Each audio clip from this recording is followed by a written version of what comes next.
Good news naman para sa mga mahilig tumakbo. Sa December po gaganapin ang 24-hour run sa Intramuros. Ito'y matapos maging matagumpay ang kauna-unahang crazy run na isinagawa kanina sa Intramuros, Manila. Makitakbo tayo sa ulat muli ni Eunice Samonte.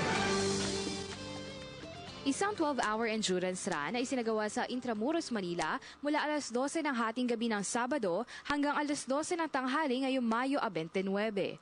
Ang Crazy 12-Hour Endurance Run ay nilahukan ng mahigit 60 iba-ibang tao mula sa iba't ibang lugar at sektor ng lipunan. Kabilang nga dyan ang pinakabata na 11 taong gulang na si Christopher. Gusto ko po kasi, tsaka hilig ko rin po ang running. Kasama niya ang kanyang lola na isa sa pinakamatanda sa nasabing event. At gaya nga ng kasabihan, you're never too old to try out new things. Kaya namang ito si Lola Rosalinda ay nagsimulan tumakbo sa mga fun run ng 65 years old. At ngayon nga ay nakatakbo siya ng 53 kilometers. Kasi dati pag ako, parang nadadapa ako. Ngayon na wala lahat yun. Wala akong maintenance. Supplements lang.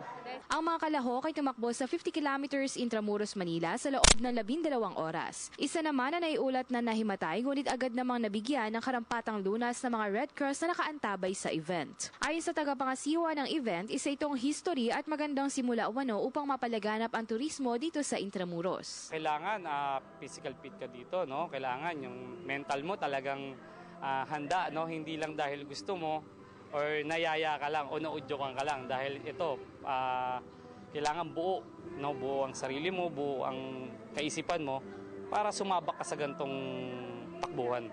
At dahil nga naging matagumpay ang crazy run na ito, sa Disyembre magkakaroon ng 24-hour crazy run para masubok ang kakayahan ng bawat runner, anuman ang edad nila, bata man o matanda.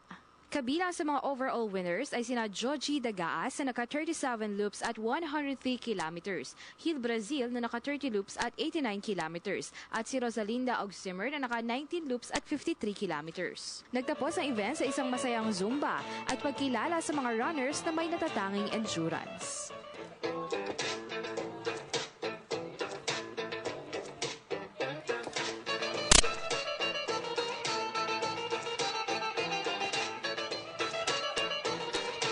Para sa Telebisyon ng Bayan, ako si Eunice Samonte.